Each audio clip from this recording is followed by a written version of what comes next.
The mechanical drone of the boiler penetrated the thin walls of room 107, a persistent hum that made the water glass on the nightstand vibrate. I set my suitcase down on the sagging mattress and watched dust motes dance in the narrow shaft of light from the single bulb overhead. No windows. Just 4 beige walls and the constant reminder of my place in the family hierarchy. My phone buzzed. Greg, the hotel manager. "Are you sure about this, Miss Green?"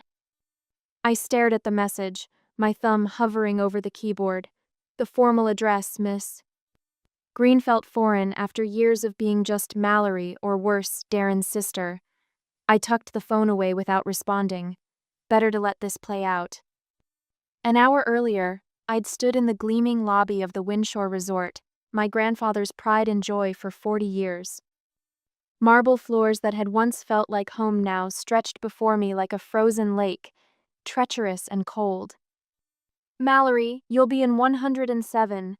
Mother's voice had cut through the polite chatter of arriving guests, her tone light but her eyes sharp as cut glass. "It's all we could spare this year." I nodded, accepting the key card while Darren and his wife Kendra received their gold-embossed envelope for the presidential suite. "Ocean views for you two," Mother had cooed, touching Kendra's arm. "You can see clearly to the horizon from your balcony." The manager Greg had shifted uncomfortably behind the counter, his eyes darting to mine before quickly looking away. He'd worked for my grandfather for 20 years. He knew exactly what was happening. "The Whitfield cousins are in the Sunset Wing," Father added, consulting the list in Mother's hand. "Holly's got the garden suite. We put the Hendersons in the lighthouse rooms. Premium rooms, all of them. Balconies, views, space to breathe."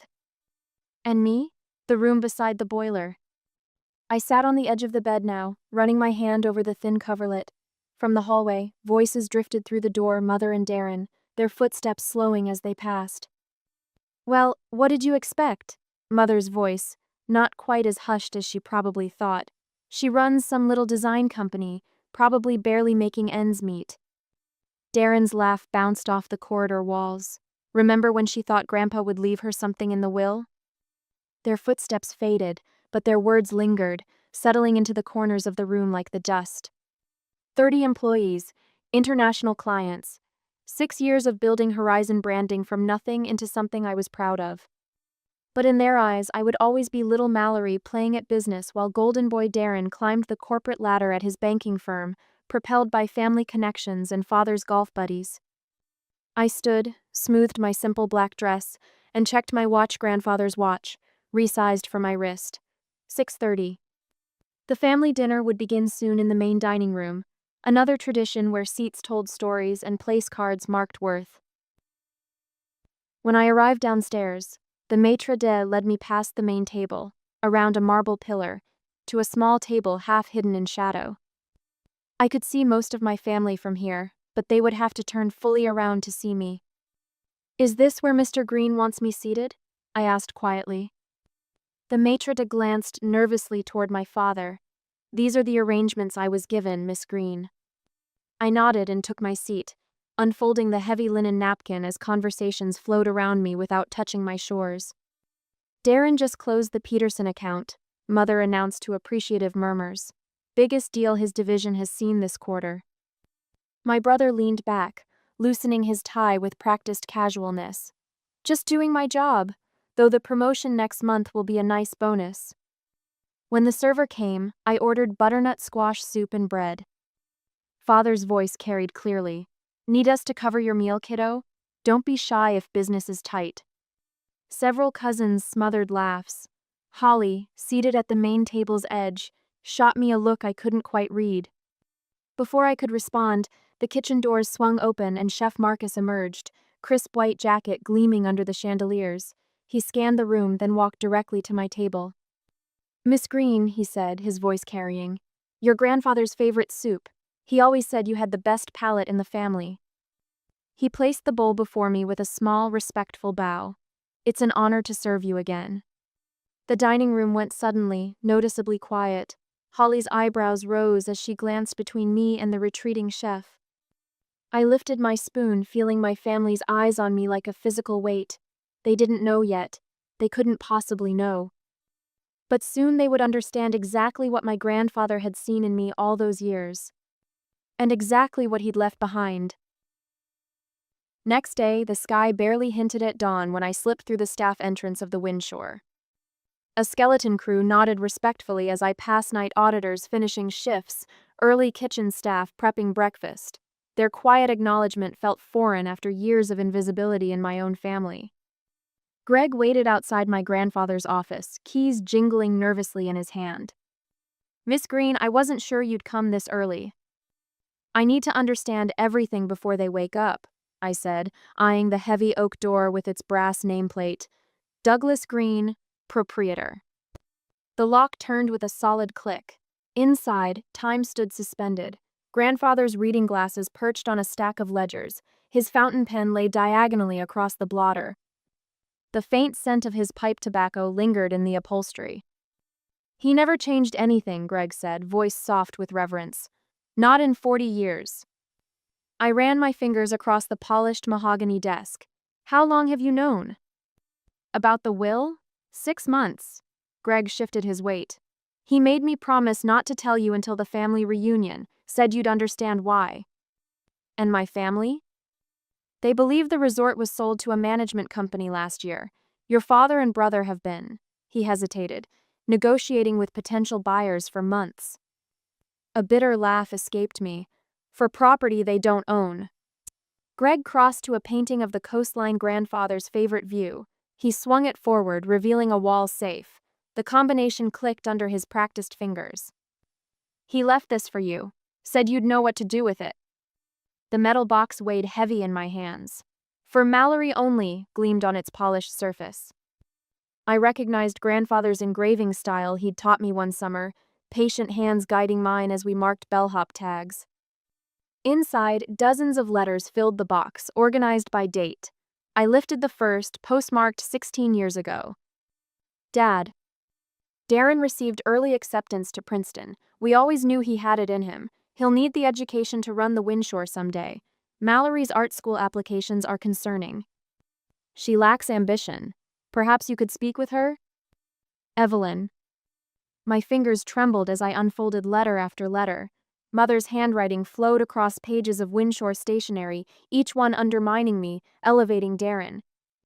Father's notes joined later terse, businesslike suggestions that grandfather should consider the hotel's future leadership carefully. Behind these, a folder labeled "Acquisition Attempt" contained emails and meeting notes. My father and Darren had formed a shell company. They'd offered grandfather 45% below market value for the Windshore, citing family consideration. "They told him I wasn't interested in the hotel," I whispered, finding a note in Darren's handwriting. "Mallory's design business is her priority. She's made her choice." Never once had they asked me. "There's more," Greg said, placing a laptop on the desk. "Security footage from 2 weeks ago." The video showed Darren striding through the lobby, pointing at fixtures, making sweeping gestures as he spoke to a man in an expensive suit. "We'll gut this whole section.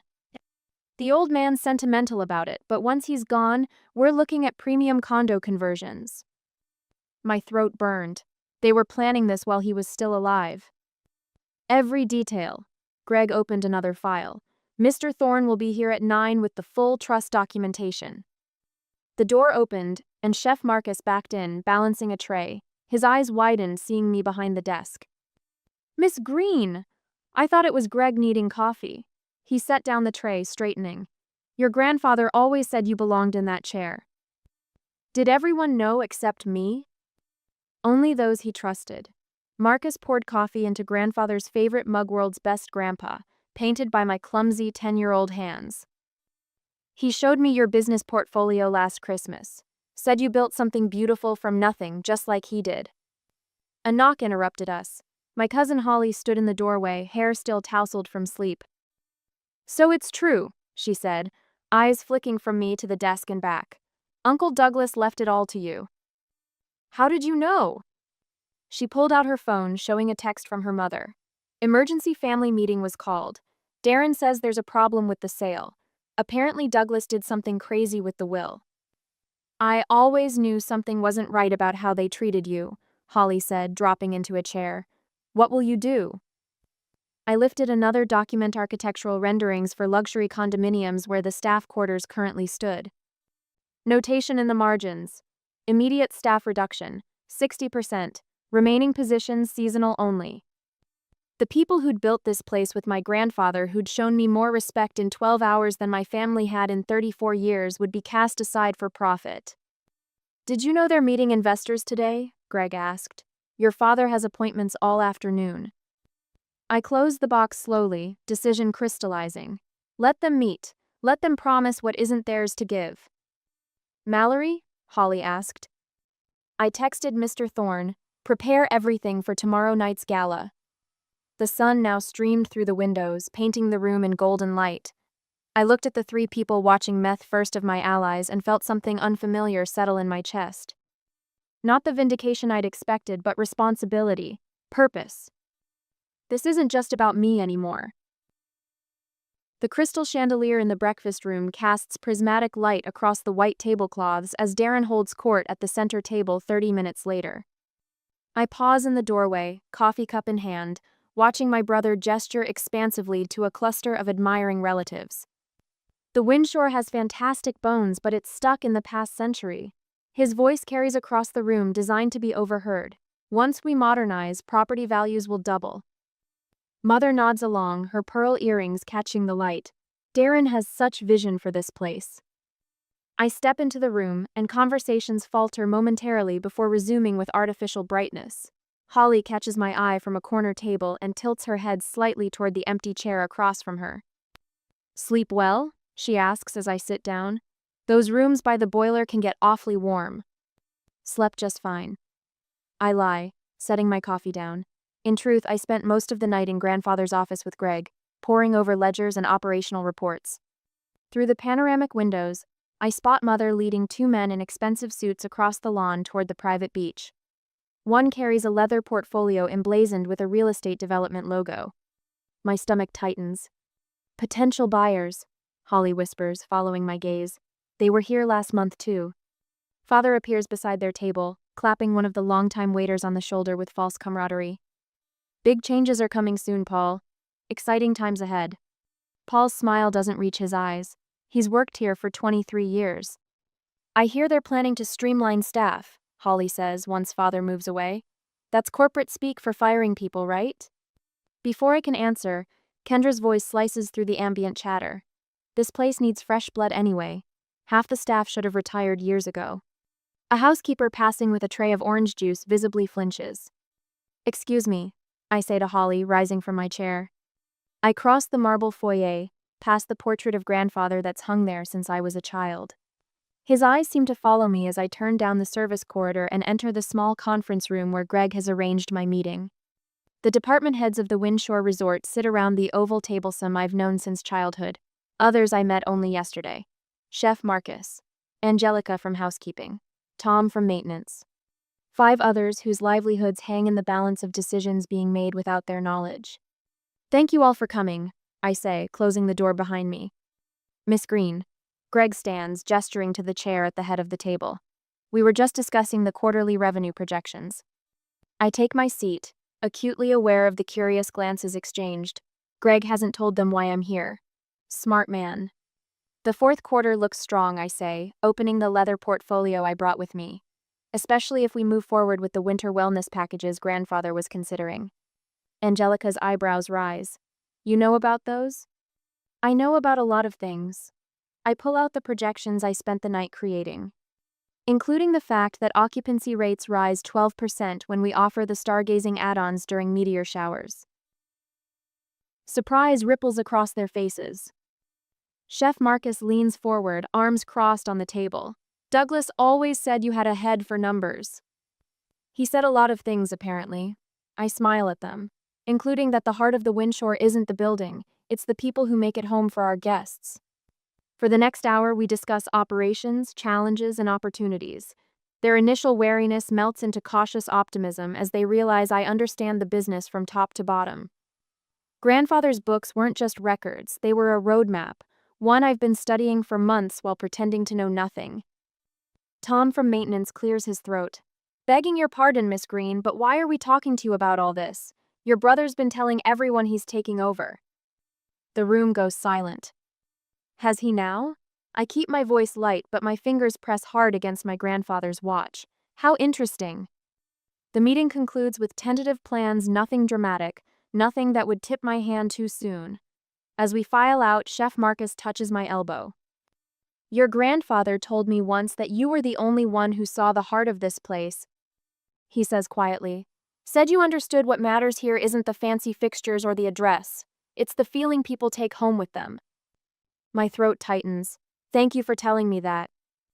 As I step into the hallway, Darren rounds the corner, stopping short when he sees the department heads dispersing. His smile drops for a fraction of a second before reassembling itself. Well, well. He rocks back on his heels, hands in the pockets of his tailored slacks. Playing pretend in Grandpa's office? Cute. The department heads stiffen, watching the exchange. I can feel their eyes on us, measuring, evaluating.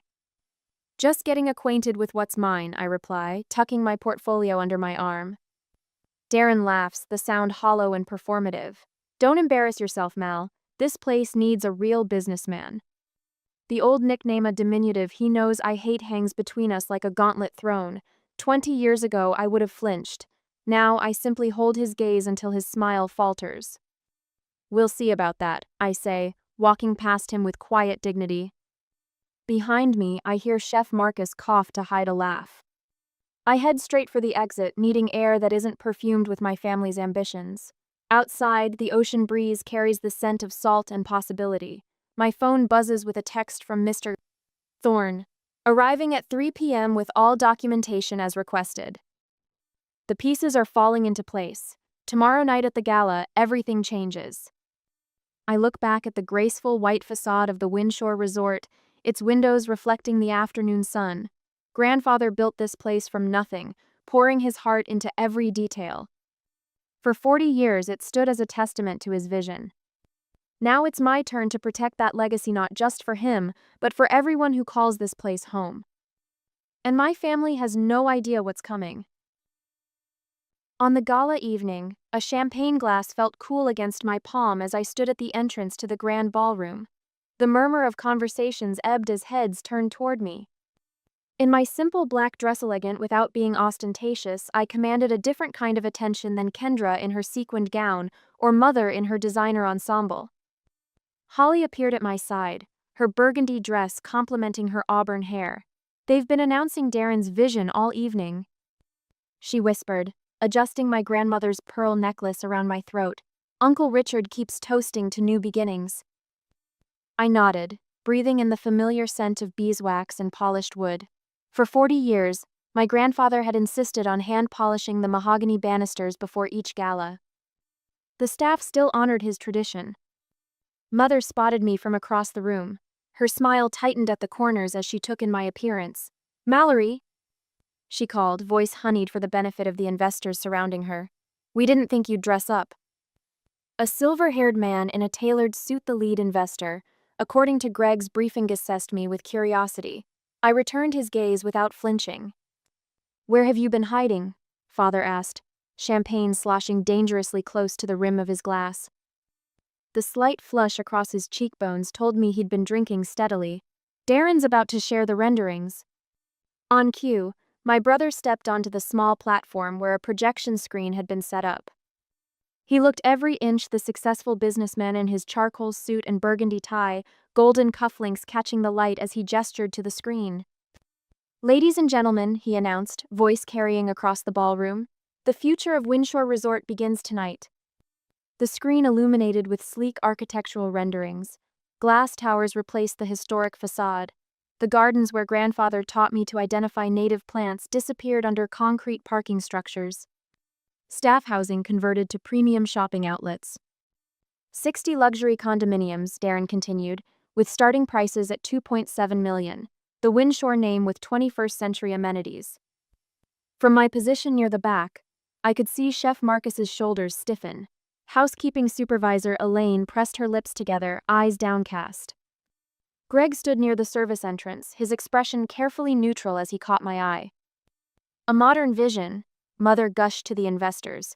Darren has always understood property development. I moved quietly through the crowd, nodding to longtime guests who recognized me. At the bar, I caught the bartender's attention. The 1982 Dom Perignon, I said clearly, for the family table. The bartender hesitated, glancing toward Greg, who gave an imperceptible nod. Of course, Miss Green, he replied, retrieving the bottle from the temperature-controlled case behind him. When I approached the family table with the gleaming bottle, Mother's eyebrows rose sharply. Mallory, she said, voice low, that's a $3,000 bottle. Darren paused in his conversation with the silver-haired investor. What are you doing? Celebrating, I replied simply, placing the bottle in the center of the table. Father frowned. How can you afford this? I looked directly into his eyes. Because I own the Windshore Resort. The silence that fell wasn't immediate. It spread like a wave from our table outward, conversations faltering as heads turned. Darren's laugh came a beat too late, strained around the edges. Very funny, Mal, he said, using the childhood nickname I'd always hated. Mr. Thorne appeared beside me, leather portfolio in hand. His tailored suit and silver hair lent him an authority that silenced even Mother's attempts to speak. Ladies and gentlemen, Greg's voice carried from where he now stood at the microphone. May I present Mallory Green, owner of the Windshore Resort. The silver-haired investor took one step back from Darren, then another.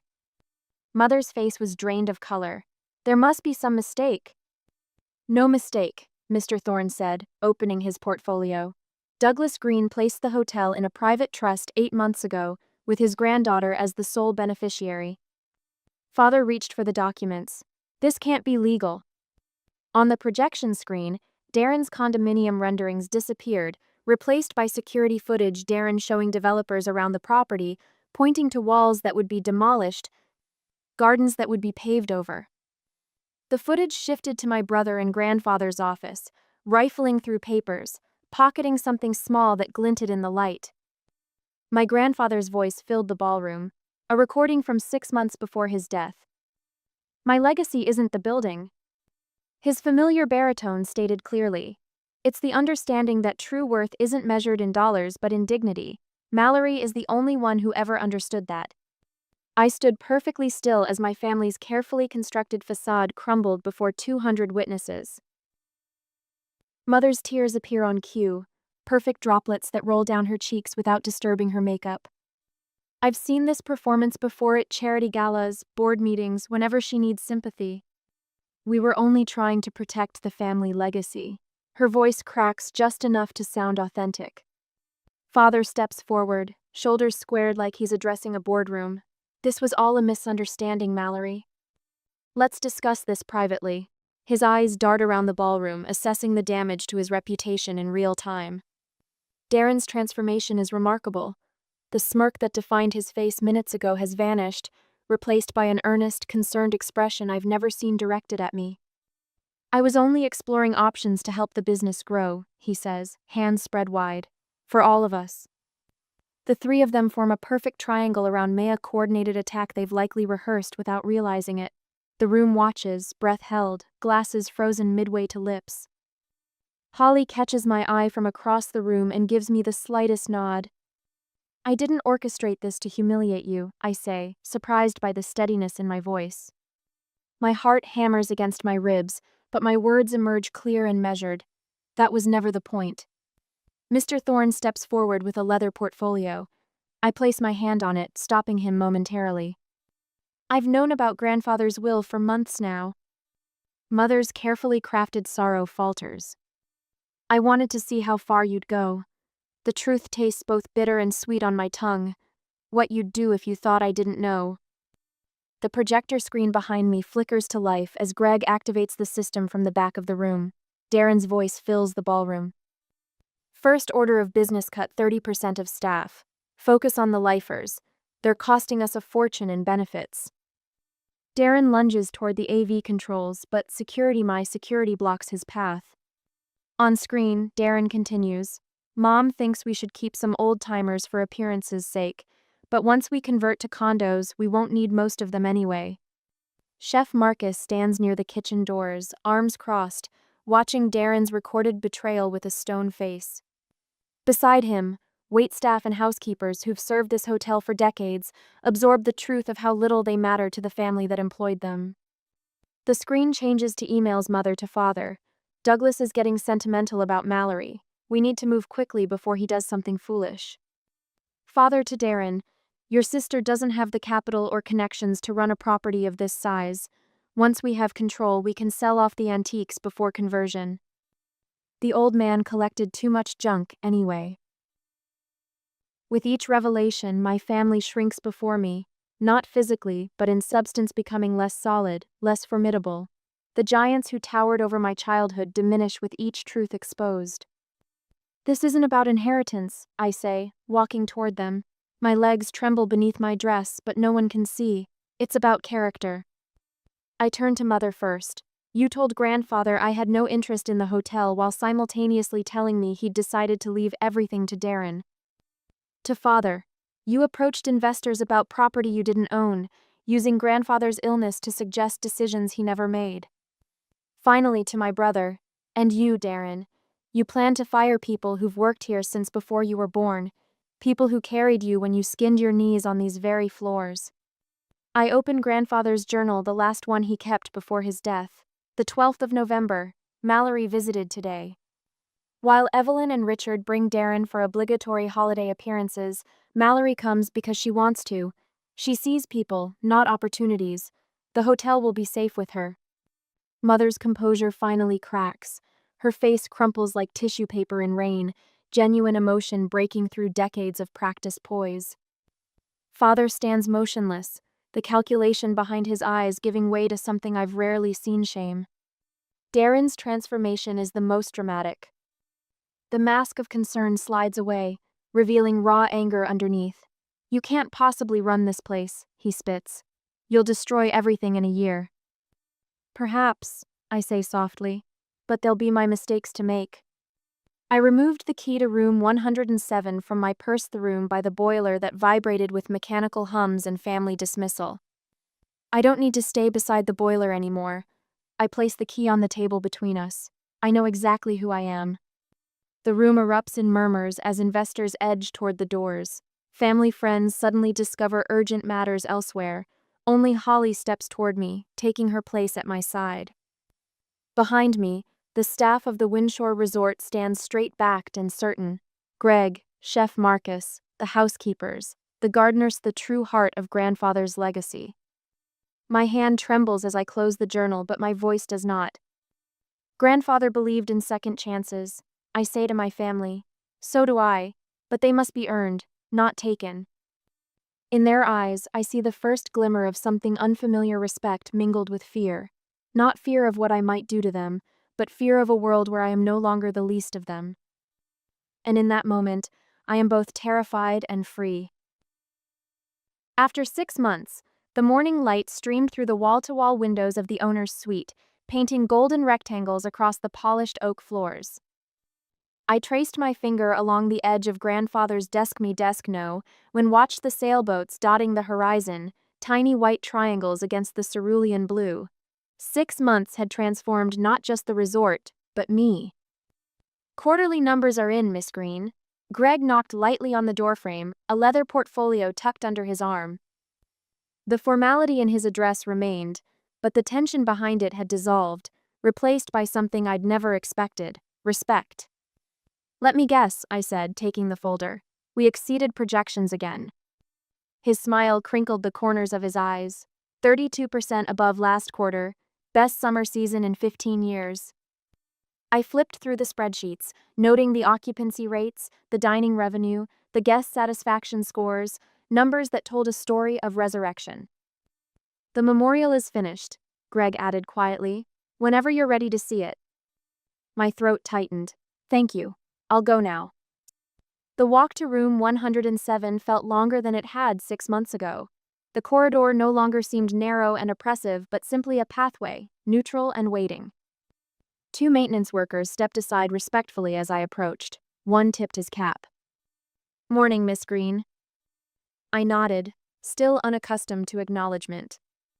The door to room 107 stood open, the space within utterly transformed. Gone was the sagging mattress and beige walls.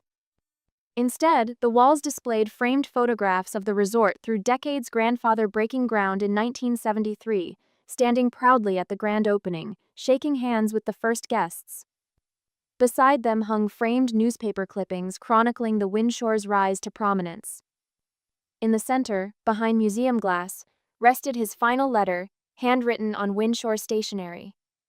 Legacy isn't about wealth, it's about dignity. The true measure of success is not what you own, but how you treat those who can do nothing for you. Mallory understands this. She always has. I rested my palm against the glass, the familiar script blurring as my eyes welled. He would have loved what you've done with the place. I turned to find Holly leaning against the doorframe, her expression soft. Sometimes I worry I'm changing too much, I admitted. The beach cabanas, the cooking classes, the local artisan showcase? Holly shook her head. Douglas would have implemented those years ago if Darren and your parents hadn't blocked every innovation. She crossed to stand beside me, studying the photographs. Have you heard from them? Mother calls weekly. She's seeing a therapist now. I smoothed an invisible wrinkle from my slacks. Dad left an apology letter at the front desk last month. Couldn't quite bring himself to deliver it personally. And Darren? A text suggesting I could use his financial expertise for expansion opportunities. I smiled despite myself. Some things never change. Holly laughed, the sound echoing off the walls of the small room that had once been my prison. And some things change completely. Later that afternoon, I stood on the balcony of the owner's suite, watching the sunset paint the ocean crimson and gold. In my palm rested the key card to room 107, no longer needed now that the room served as a memorial. Below, guests strolled the manicured grounds. Staff moved with purpose, no longer watching nervously over their shoulders. The scholarship recipients, local students learning hospitality management, gathered for their evening mentorship session near the fire pit. I placed the key card in the small shadow box I'd brought up from the office, closing it with a definitive click. Some might view it as sentimental, keeping a reminder of those darkest days, but I knew better. The loudest statement I ever made was simply knowing my own worth. Everything else just followed naturally.